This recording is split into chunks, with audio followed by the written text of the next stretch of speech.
line explanation which I'm, and everybody keep writing and noting down all the points that I'm going to speak, then you will explain. Keeping quiet, who is the poet of Keeping Quiet? Pablo Neruda. So remember the name of the poet, Pablo Neruda. Clear? Number one. Now, so the poet is saying, now we'll count to 12 and we will keep, and we'll all keep still. Now the poet is saying that count up to 12. Count up to 12. Number 12 has many significance. पहला question आपका किस पे बनेगा? Number 12 पे कि why does the poet use the word 12? और भी तो नंबर्स हैं. सबसे पहले एक्सप्लेनेशन लिखो कि this is a meditative stage. This is the meditative stage. क्या होता है कि when you count 1, 2, 3, so gradually what happens? You slip into the stage of meditation. This is what the poet is saying, है ना? तो poet हमें क्या कह रहा है? The poet is asking us to meditate. उसके लिए this is the initial stage.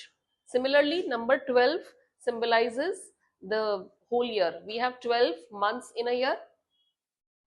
So that is 12. Even 12 zodiac signs are there. है ना? So number 12 signifies so much. Now the most important explanation. Number 12 क्या signify करता है? Number 12 signifies the most important thing, and that is in European culture.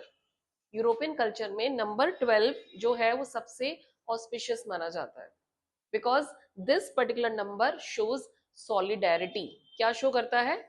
Solidarity. Solidarity का मतलब होता है कि आप पूरी कम्युनिटी एक है, आप अलग नहीं हो.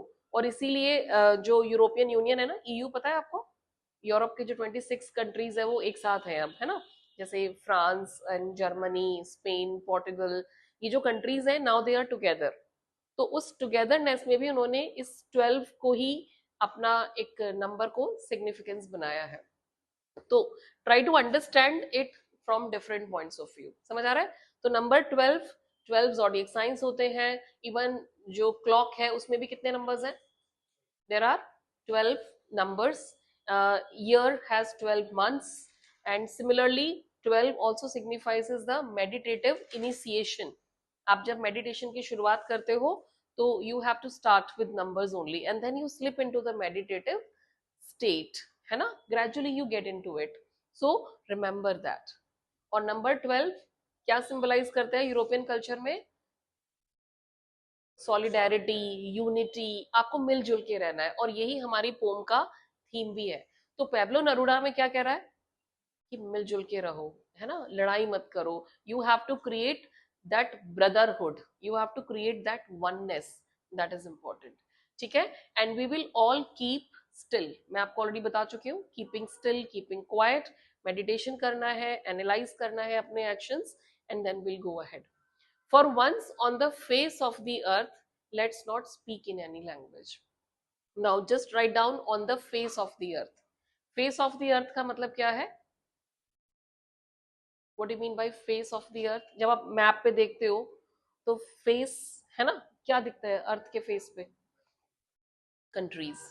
तो for once on the face of the earth, इसका मतलब है countries. Let's not speak in any language. So the poet is saying कि कोई भी लैंग्वेज में मत बोलो. क्यों? क्योंकि लैंग्वेज डिवाइड्स. जैसे ही आप लैंग्वेज बोलोगे, जैसे मैंने कहा चाइनीज, तो आपके माइंड में क्या आएगा? Chinese people, Chinese culture, Chinese language, and immediately आप उनको अपने से एक सेपरेट कर दोगे कि नहीं ये तो अलग है, दे आर डिफरेंट, है ना? So this is let's not speak in any language. Let's stop for 1 second and not move our arms so much. Not move our arms so much. अब arms के यहाँ पे दो मीनिंग है. एक तो arms हमारी ये वाली arms, और दूसरा arms का मतलब arms and ammunitions. ठीक है?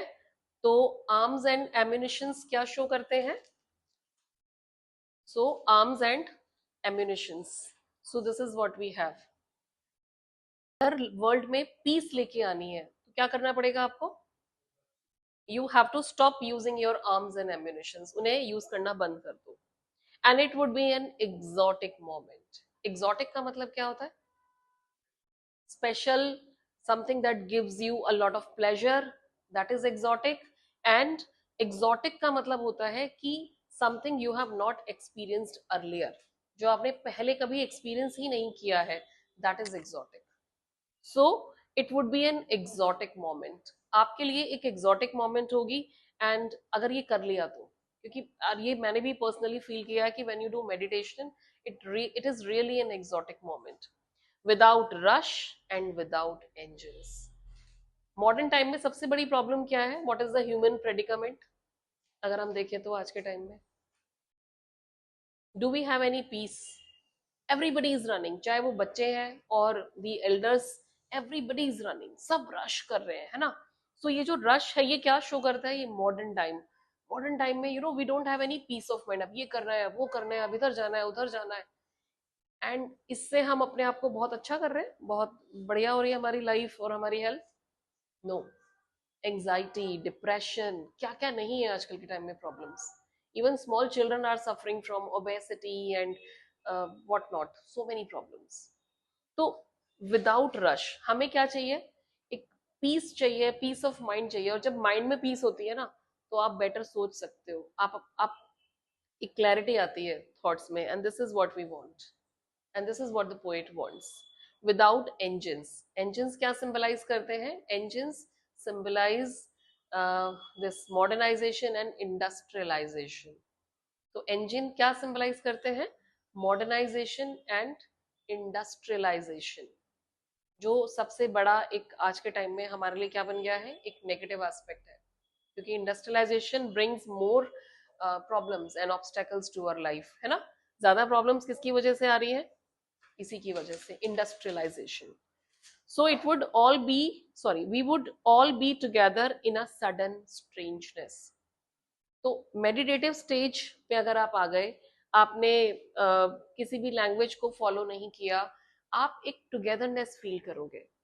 अब आपको ऐसा नहीं लगेगा कि मैं इंडियन हूँ या मैं चाइनीज हूँ या मैं रशियन हूँ या मैं एक यूरोपियन हूँ. आप कैसा फील करोगे? You will feel that oneness, togetherness, है ना? इन अ सडन स्ट्रेंजनेस. स्ट्रेंज तो है वो, पूरा एक्सपीरियंस स्ट्रेंज है, लेकिन आप क्या फील करोगे? You will all be together. वो जो एक ब्रदरहुड जो है, एक फ्रेटर्निटी जो फ्रांस ने सिखाया था हमें, that fraternity will be there now. समझते हो ना? फ्रेटर्निटी, भाईचारा. This is what we want to bring to our lives. और मुझे ऐसा लगता है कि it is very important for a person to feel that. अगर आपके माइंड में किसी के लिए नफरत है, किसी के लिए एक एनिमोसिटी है, दुश्मनी है, तो आप बहुत अच्छी लाइफ जी सकते हो? आपको लगता है कि यू बहुत अच्छा मजा आएगा, पीसफुल लगता है? Do you feel that? Never.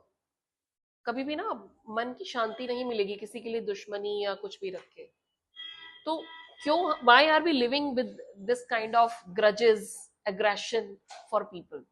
क्या करना है? Just write down, get rid of grudges, aggression and animosity.